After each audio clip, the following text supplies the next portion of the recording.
and welcome to Nanpusha. I'm your host, Kasumi. Today, I invite you into a story told in shadow and still, a short, fierce moment on a bridge, where a monk raised his blade and lost everything but his soul. This is not a tale of victory. It is a tale of surrender, not in shame, but in reverence. And in that surrender, Japan dreamed one of its most enduring ideals, the dream of heroic loyalty.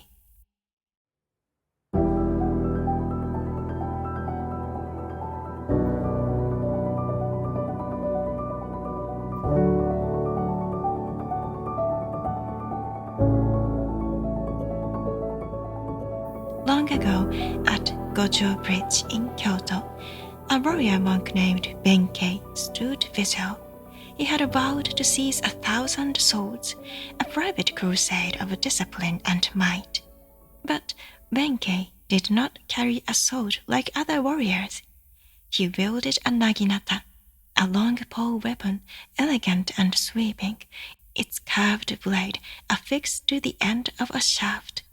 A weapon of reach and rhythm, favored by monks and foot soldiers alike.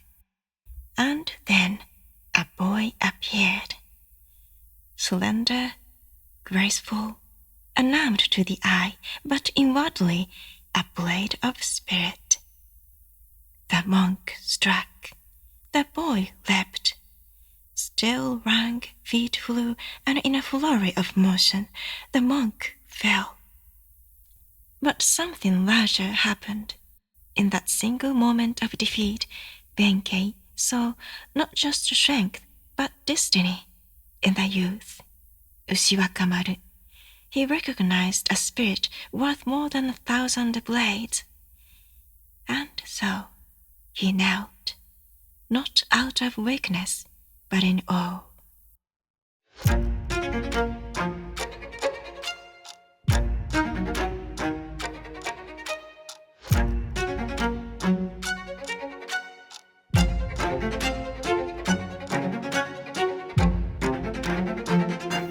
Here, Japan shaped a myth not of conquest, but of transformation. Benkei became not just a retainer, he became an icon of chugi, a loyalty so absolute that it glowed with spiritual light. In the Buddhist world of No and war-torn Heian dreams, loyalty was not transactional, it was purification. Benkei's story is not just about serving, it is about becoming empty of pride and full of devotion. In the echo of that bridge scene, one hears more than swords, one hears the sound of a man crossing from solitude to service, from ego to eternity. This dream of loyalty is uniquely Japanese, not because loyalty didn't exist elsewhere, but because Japan closed it in silence, draped it in impermanence, and let it bloom at the moment of collapse. It is loyalty, not rewarded by life, but sublimed by death. Benkei would follow Yoshitsune into exile, into legend, into the tragic songs of later centuries. And at the gates of his master's final refuge, he would stand, pierced with arrows, refusing to fall, a final act of grace beneath the warrior's code.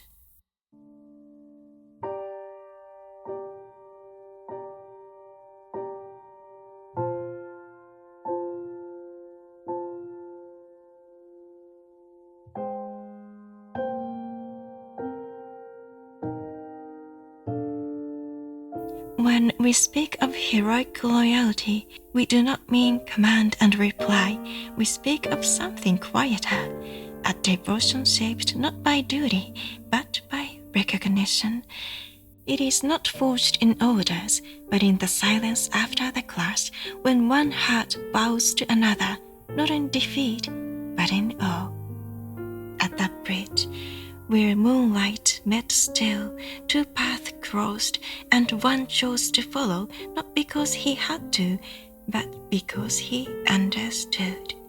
This is the cultural dream Japan dreamed, and in every now stage where Benkei's footsteps echo, the dream still lingers, soft and indestructible, like moss on ancient stone. Thank you for listening. ではまた。